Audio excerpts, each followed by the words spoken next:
the great outdoors for a brisk fall morning for episode 22 of Help Me Understand. So, confession, we recorded an episode concerning education and how Christians should educate their kids back a couple months ago, and because of just events and timing and things coming out the way they did. Just 2020 altogether. Yeah, 2020. School started late. We postponed that episode, so you're going to see that episode today, but here we are shooting a new intro for you today. So hi, Mom. That's right. So basically what we're trying to do with the episode is address the different ways in which Christians do educate their kids, the role of the Christian in discipling their children, whether that's via homeschool, private school, or public school, different arguments. We just want to look at those, not necessarily make our call and say, this is the right one, but we want to give good evidence, hopefully, for the validity of either or all of those choices. Not all of them. You can't do all of them. But basically, we're giving it our best shot at trying to answer that question. Why do people choose to educate their children in the way that they do? What are the pros? What are the cons? And how should you make your choice? So enjoy. Any questions, always email us, hmu@arrowhead.church. We'd love to hear from you, and enjoy the episode. So thank you so much for just tuning in and subscribing and leaving us all of the positive reviews. We realize we're probably your favorite podcast, but every 5-star review helps. So thanks for doing that in whatever format you find yourself listening, if it's on the iTunes podcast app, if it's through Spotify, iHeartRadio. If you're checking us out via video, it's good to see you. So What we're gonna iHeartRadio? I don't even know. I hear that all the time. I don't even know what it is. It's like a free radio. You can listen to different. I listen to. Is it Christian radio? Well, there's a Christian channel. Okay. But anyway, it's evidently one of the top ways to listen. We're on the Apple Podcast Store. We're on Google Play. We're on Spotify, and iHeartRadio. I got a question about Stitcher. Are we on Stitcher? I don't know what that is. That sounds great though. Okay. So we're still trying to break into the Pinterest market. But anyway, this is episode 14. I just wanted to say this too because we haven't yet. We made this our new permanent studio. I like it here. We started out somewhere else, and then we had the day where we had to move because somebody was they were in our studio for FSN, and now we just like it here better. So. It's so nice to feel a little bit more at home. Hopefully you feel at home. The green room. Yeah, the green-blue room. So, aqua room, if you will. All right, so episode 14. Today we're going to talk about one of the things that maybe as you're thinking about re-emerging, sending kids back to school, not exactly sure when this is going to be broadcast, but maybe your kids are already back to school or they are getting their school supplies ready. It's coming up in a day or two. But this conversation is not necessarily just about, it's not at all about, should you send your kids back to school? That's not what we're talking about today. We're not talking about a virus-specific conversation here. Definitely not. This is a whole new conversation. I think it's a whole new take on whether or not Christians should send their kids to private school, Christian...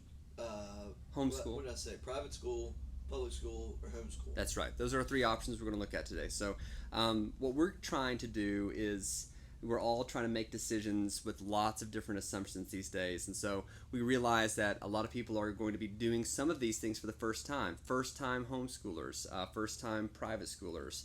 A lot of, if you're listening, if you're watching, and your school district is online only, you can kind of be a hybrid where you are participating in public school, but it's in like a homeschool environment. So I read yesterday that the Los Angeles County School District has gone online only for school opening. I mean, can you imagine every kid in Los Angeles homeschooling right now? I cannot imagine. It doesn't sound possible. I've never been to LA. So. You've been to LA. Yeah. All right. So this is what we're going to discuss. Watching us in LA, probably. That's right. Elliot. Hey, Steve. But what we can discuss is not is it safe? Is it right? Does this reflect our political views? Not at all. What we can talk about is how do you make a decision? So that's what we're going to try to find. That clarity is as much on what does good, godly decision making involve, and then how that practically plays itself out in this particular environment, which is I've got to steward some of my most valuable people, my family, and so how do I best treat them? Am I treating them as a neighbor? Am I treating them as a Christian? Am I treating them as someone that I love? And then how that looks just kind of playing itself out. So in the context of fairly normal circumstances, how does a family go about making the decision of how they're going to educate their kids? Right. I mean, you got to think that what you're talking about is important because education is part of discipleship. So we're trying to say every parent has a role, and that is a God-given command to make disciples, right? So parents are, if they're Christians, their job is first to make disciples, and we want to consider the people closest to us as the people we want to disciple first. And so early in Scripture, we know that, I mean, it's in Deuteronomy talking about like what the parent's role is, and that's to instruct their children in the ways of the law, to keep the law and the word ever present before them, to talk about God's word, to make it a normal part of conversation. And so it feels like education is not something that God is silent on. Yeah. I mean, I love Psalm 127, where we're told in verse 3 that children are a reward, a heritage from the Lord and a reward. And then in verse 4, like arrows in the hands of a warrior are the sons born in one's youth. Happy is the man who has filled his quiver with them. That's a verse that gets read a lot and thinking about these things, but I love it because it puts in perspective. We're talking about the privilege of getting to spend one-on-one time or family time or build an environment around from the ground up. How does a person, a son or a daughter, hear the gospel for the first time, be instructed in Scripture, see it lived out in front of them with their mom and their dad and their brothers and their sisters? What a privilege to be able to say we're called by God to make disciples of our kids. We see it as, I think we're all, in our world where we, like it or not, we think we judge one another on our effectiveness of raising our kids, right? So we carry around this heavy weight. We love our kids. We certainly want them to flourish, but like, how are they going to turn? We carry it around like a heavy burden, when in reality, like it's a joy. It's a joy. Yeah. It truly is a joy, and to just remind yourself of that is a great place to start. Yeah, it's a joy, and evidently God cares. So God, He has there's skin in the game for the Christian when you think about like, all right, God has an expectation of me, and He does care about even how I train my child. I mean, this is, we don't want to think about Proverbs as promises or necessarily just instruction, but there is something to be said that training your children is a real category for the Christian that can't just be overlooked or denied. Mm-hmm. Yeah, and part of that is education. Yeah. So God has given us a world with the ability to know and understand how it works, and then called us as followers of Jesus to have dominion over it. And so God actually cares that we learn. Yeah, absolutely. And this is not a one size fits all. So if you're a person who lives on the other side of the planet, these are not going to be the normal options that you have. And so really specific to our Western American context here. Yeah, kind of almost even middle class context. Absolutely. So in some ways we're having this conversation as a luxury. Yeah, absolutely. And so we're talking from those parameters. So all you need to know in some cultures is how to grow. Absolutely. And hunt. Yeah. Right. But that is a guiding principle, because you're doing, in that scenario, you're passing down what you would consider to be necessary knowledge for not just survival, but for flourishing. And so when a parent is thinking about educating their children, it's, what do I consider to be the necessary knowledge that is going to help them live an impactful life? Yeah, I think that's that's such a great point, and such an important thing to keep in mind. And really, if you lay those three options, if you lay that grid over those three options, you realize, like, okay, we're making this decision in our context, right? So to make a decision about whether or not your son or daughter should go to public school in the context of a small East Tennessee town might be very different for a Christian than it would be in any other context. Yeah. Major city. It has to be. Another city in the world. Yeah. More agriculturally based, like we're making that decision in our context. Yeah. So give us a rundown of what are some of the options? Those three options that we pointed out. Give some. Yeah. So background here on we those. have the option of a public education. Right. Our nation affords us the privilege of government-run schools, where collectively, through taxpayer dollars and the education of, there's something hanging off your coffee. Yeah. Sorry, guys. We might have to edit that out. In our country, taxpayer dollars are used through trained, educated teachers and systems to pass along standards that we deem like baseline. Right. Yeah. So it's a lot more of focus on like knowledge, not necessarily like training or task or trade is what I'm trying to say. So some of that stuff, but certainly starting with the foundation of knowledge. Yeah. What's the difference between, like, in our scenario, public ed versus Christian or private? You hear words like classical school talked about some of these days. So what's the big difference, the dividing line between public ed and Christian private? I think a Christian private education would have as its underlying foundation a biblical worldview. So they might teach the Bible in different ways or with different emphases. They might teach certain subjects different ways, but looking through the lens of Scripture in thinking about every subject that a kid would need to learn. Okay, so it's an addition to, it's not just it's not totally different. It's saying we're going to teach a lot of the same things that they're going to find in public school. It's just we're not going to neglect the Bible here. Yeah. So. Yeah, I wouldn't neglect the Bible, and we would certainly be coming at it with we might view history or, I think there sometimes in certain contexts.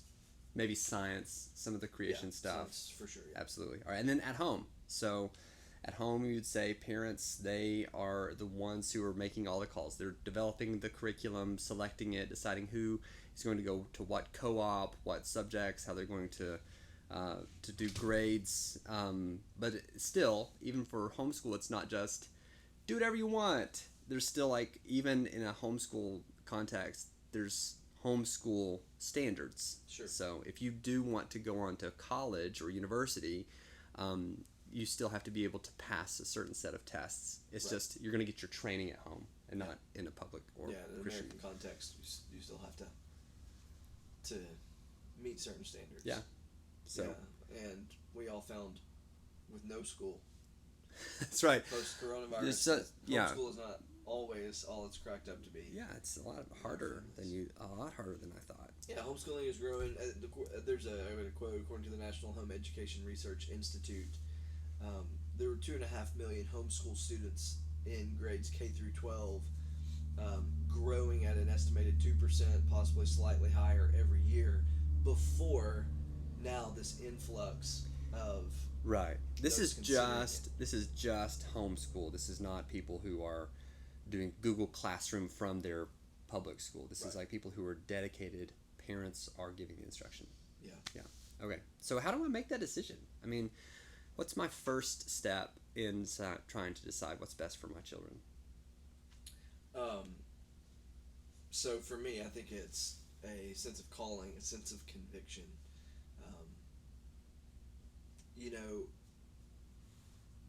Growing up, I think there was just the assumption for us, like, well, of course, everybody goes to public school in the district that you live in. Yeah.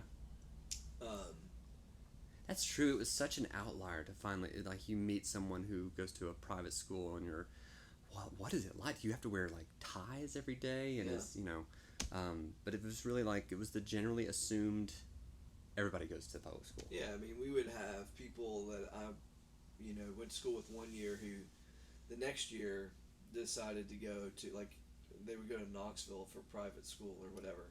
I remember I can name a few names even right now, and it was like, wow, what is happening? Like, to think that you would drive 45 minutes to get to school in our context was like, how could that possibly happen when, I mean, all of our LA viewers are probably like, well, it takes us... We drive 45 minutes to the dry cleaners. Right, so. every day. Yeah. Not every day to the dry cleaners. But yeah. So calling Calling and conviction. Calling and conviction, right? We need to know, like, if this is the most important task that you have is to shepherd a family to follow Jesus, then where they're going to spend 8 hours of their day and the way that their minds are going to be formed really ought to be a matter placed before the Lord.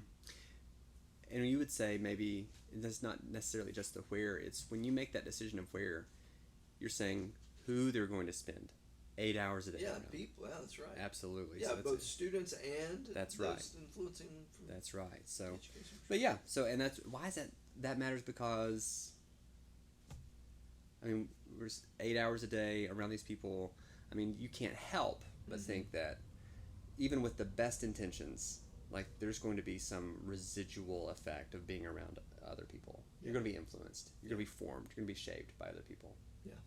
Yeah, absolutely. So, what kinds of conviction then would emerge were the Lord to lead you to choose a particular area? What do you hear those convicted to teach their kids at home say? And by the way, like, as a matter of conviction and calling, I mean, we're saying we certainly think there's no right answer across the board. No, I think that I love the fact that there's so much freedom there. And we're using the phrase conviction because that's a real personal, like, you hear from the Lord. And, like, I totally respect that. Like, if someone feels that conviction, they say, God is leading me to put my child in a private Christian school, or God's leading me to educate my child at home to do homeschool, then I don't only have to say, okay, that's cool, but I need to apply that because somebody's listening to the Lord about how they should raise their kids.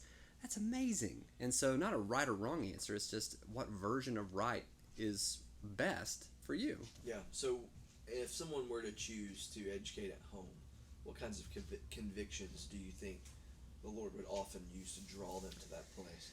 Yeah, I mean, that's so in this case, I have to just assume some things, so it's hard.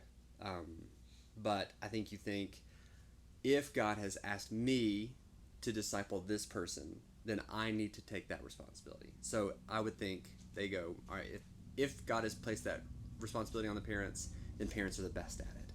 So I have a responsibility too. I need to be the person who's first and foremost molding and shaping and discipling this person. Yeah, that it's a quantity time kind of thing almost, right? Yeah. Where you get so much time and so much, so many opportunities to shape that kid. Yeah. Some people are convicted that they would say biblically that that the government should not be like the shaping influence around a child.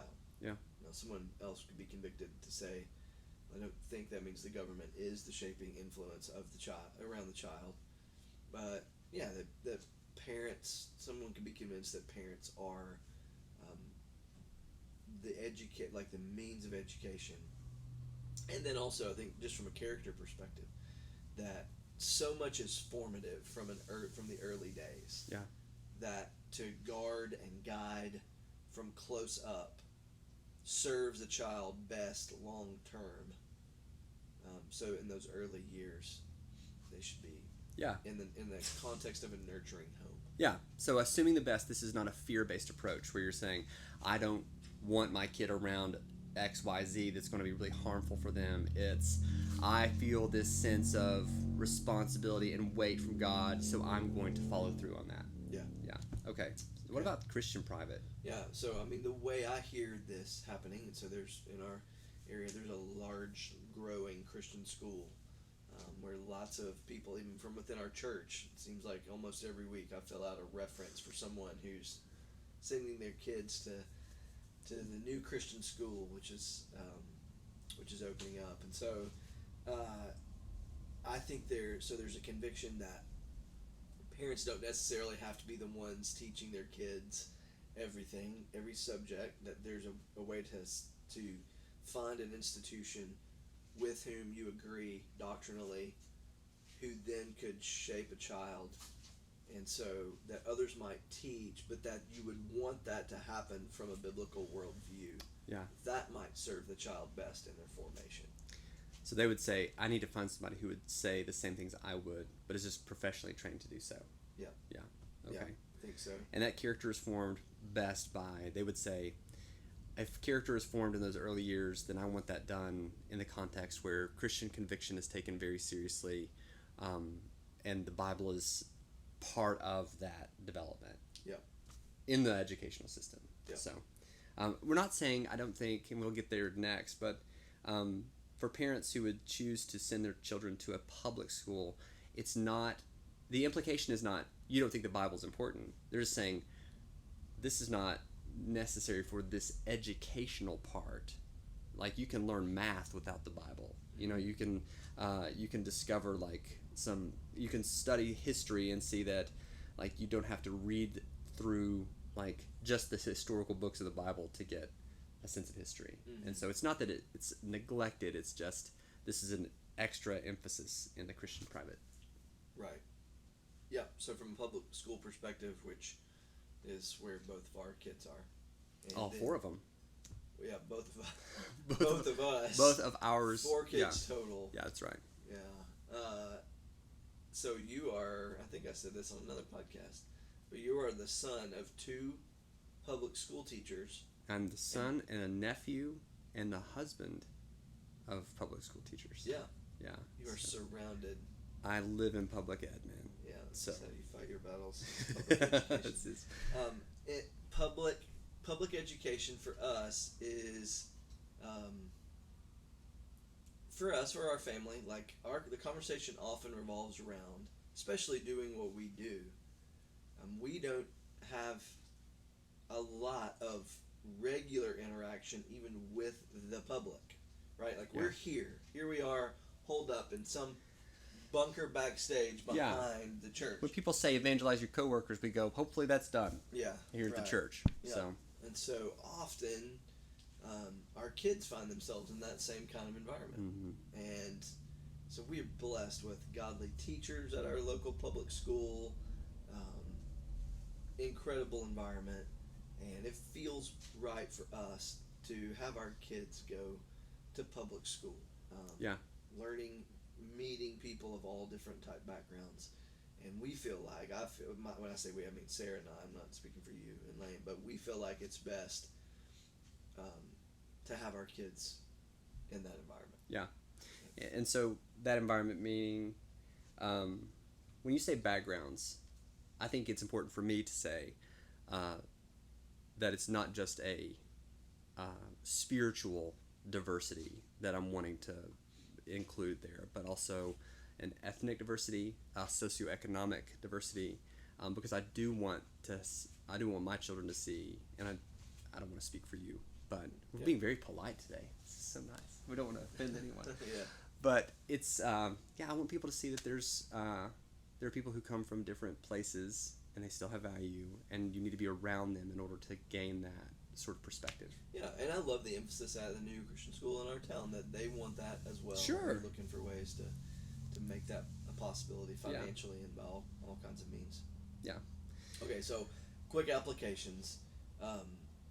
These are just so this is, we're being kind because sometimes this can be a touchy subject, right? Like sometimes we can elevate our view of what is touchy, because people it's like if you question how somebody's raising their kid, it's like, oh, I'm not just going to take that on the behalf of my child. I'm taking that personally because you're saying I'm doing a bad job at this hugely important thing. So we're not trying to be heavy-handed here. We're just saying these are some options. Yeah, no, absolutely. And we're always interacting with these stereotypes around these categories, which is unfortunate as well. So just some application-based things I would say. One is whatever you choose, don't choose delegation, right? Don't delegate your child's education to someone else. It's still my responsibility to disciple my kids, and part of that is education. Yeah. So I can't just hand off everything that they're going to hear from 8 a.m. to 3 p.m. or later without some knowledge of what's going on, some conversation around the curriculum, some, engagement with Yeah. the school and the classroom in some way. So I don't want to delegate math entirely. Right. I also don't want to see a parent delegate their child's biblical teaching to someone else because they feel inadequate to do so. Right? You want to be intimately connected with every part of your child's discipleship. Yeah, I think that's really good. I mean, in some ways, it's almost like we're trying to take off this category of how people make the decisions and saying, well, I want my child to care about the Bible, so they're going to go here, or I don't want my child to be influenced in a negative way, so I don't want them to go here, or I do want my child to experience diversity and different backgrounds, so I want them to go here. We're trying to say, listen, that's part of it, but that's not all of it. Yeah. Like, we just don't get to outsource huge chunks of our child's life in the same way where I don't want parents to think that all of their spiritual development from the child is going to happen just in an hour on a Sunday. Right. And so it's just, there's no getting out of it. If you're a parent, there's just no wiggling out from under the truth that you are going to be so heavily responsible for the development of your child. Yeah. So embrace the joy of that. Yeah. And jump in. Yeah. You only get to do it for so many hours. So many hours and so many years. Yeah. Only other thing, secondly, I think I would say is that sometimes these are just really pragmatic decisions. Kind of throw up our hands and say, well, we can't afford Christian private education. Yeah. Or we say, well, because of work environment or the career that I've been pursuing, I couldn't educate my kids at home. I would just challenge that and say, like, take that before the Lord and ask Him if He wants you to do something different. Yeah. Maybe He would challenge your lifestyle decisions in some way. Yeah. And open up the door for you to do something different, and it might radically change the direction of your life. Would you also then say, if you live somewhere where everybody sends their kid to a private school or homeschool because they would say that the public school system is toxic, if it's not great, it's in a bad area, you would go, just because those things are true doesn't mean it shouldn't be considered before the Lord. Absolutely. I mean, we should gladly send our kids, shoot them out like arrows into some circumstances where they go there as an ambassador for Jesus. Amen. Yeah. Right? Like, I don't think they would get the necessary education is not always the deciding factor. That I think that reveals the idolatry of success. That's right. In our world. Yeah. So to put a bow on it, we are saying these are some options and these are how you make some considerations, but ultimately, as Christians, as people who believe that God cares about details in our lives, we think these are things that should be taken before the Lord. And so do that. I think that it's a really good idea to ask Jesus, where should I send my kid to school? And believe He'll respond. He cares about that so much. So, anything else you feel good about that? No, that's it. It's a wrap. Yeah. So thanks for listening. If you have any questions, you can always email us at hmu@arrowhead.church. Also, thanks for subscribing, commenting, reviewing. If you've been watching this, we want to say hi to you. Thanks for doing that. Thanks for subscribing to our YouTube channel. Other than that, we'll see you next time.